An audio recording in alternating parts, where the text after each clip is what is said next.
Hey there, what's up, peoples? Another day in the belly of the beast, as I always say. I don't even know why the fuck I'm doing this, but here we go. First of all, let me say thank you to everybody out there I know who I know. Just thank you. Secondly, I guess what I wanted to speak to you about is the black-white schism in America. I spoke to some folks, speak to people fairly regularly, white, black, red, brown.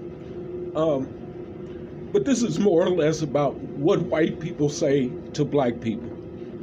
Now, when black people talk about how we've been mistreated in America and so on and so forth, etc., white people tend to say, oh, that was X number of years ago. Get over it. Number one, it wasn't that long ago. I'm 60. Jim Crow was still legal when I was born. Emmett Till is still fresh in black folks' memory. In fact, slavery is still very fresh in black folks' memories. We suffer from a generational trauma, and we do not see the world through the same rose-colored glasses that white people do. The glasses we have, our vision, is filtered through the history of America, our history in America. And it's not a pretty history. It's a history of chattel enslavement, peonage, Jim Crow. And the Jim Crow portion of it has not ended yet.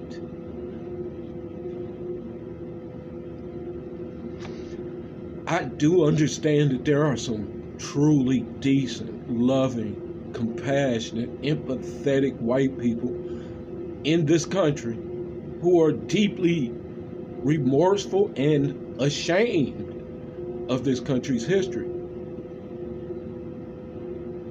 And they should be ashamed of this son of a bitch that's in the White House. I'm sorry, I have to say it. Donald Trump is a racist, a bald-faced racist.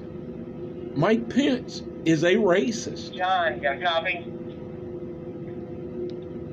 Yeah, go ahead. Come on, my PCI loader. I'm at work, y'all.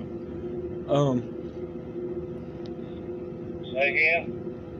You're good, man. PCI's in here. We've got to find. Thank you. Yeah. We got to find a way. All of us, regardless of the color of our skin, we have got to find a way to either live together or separate ourselves in an amicable way. I do not want to live in a monolithic all-black society.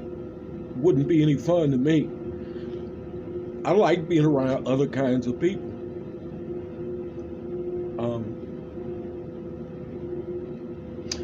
I don't know how many of you are familiar with Jane Elliott and her Blue-Eyed, Brown-Eyed project, but if you're not, go to YouTube, look her up.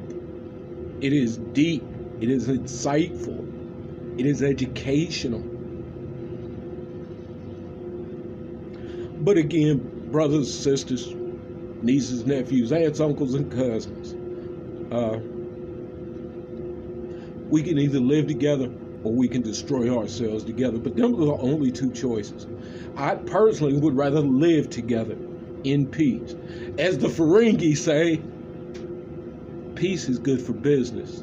War is even better. That's pretty fucked up, but that is true. And I don't want that kind of business. I don't. I just want to go to work, go home, go to the grocery, interact with people as I feel like it or when I feel like it, and go back home. I'm sick of us arguing and fighting and complaining and bitching and moaning and wanting to murder each other because of the color of our skin, the length and or texture of our hair, the car we drive, or how we get our Zuzus and Wham Whams. It's all bullshit, bro. You can either continue to be a slave of the system, or you can break free of that slavery. It's your choice. Peace.